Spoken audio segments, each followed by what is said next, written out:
Dharamsala's main temple is overflowing with crowds of the faithful, bearing auspicious offerings for the Dalai Lama, praying for the health of their recently ailing 73-year-old spiritual leader, and hoping His Holiness will remain fit enough to continue the half-century-long struggle for their homeland, Tibet.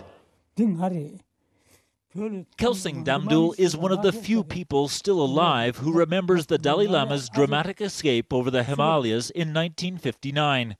A captain in the Tibetan army, DAMDUL and his troops guarded their leader against attack during a journey he recalls now with sadness.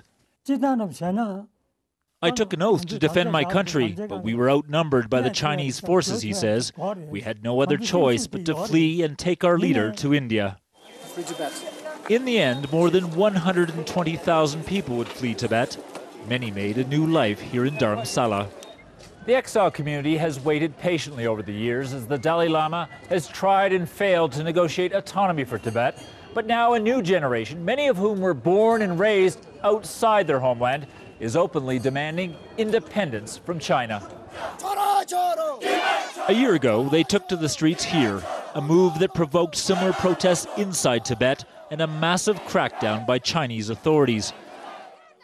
Exile groups say thousands were arrested and hundreds died, numbers the Chinese say are hugely inflated.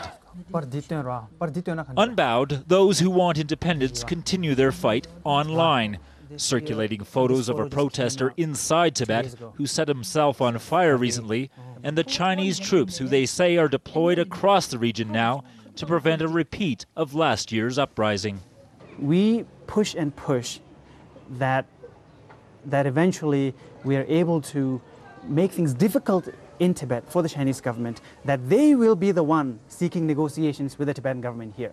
They will become the ones who are appealing to the Dalai Lama to talk to them, not the other way around. But for those like TENPA DHARGAY, who've led the recent protests inside Tibet and who were forced to flee to India after, it's an effort that's exacted a terrible personal cost. They arrested us when we took to the streets. They sprayed me in the eyes with something. Now I have some problems to see in the bright light, he says. They use these torture methods even though it's against the law. While Tibetan exiles mark this important anniversary, the future of their fight is uncertain. The Dalai Lama's oracle may be present, but it's unclear what advice His Holiness is listening to, or even whether he'll continue to lead this struggle. McClure, Al Jazeera, Dharamsala.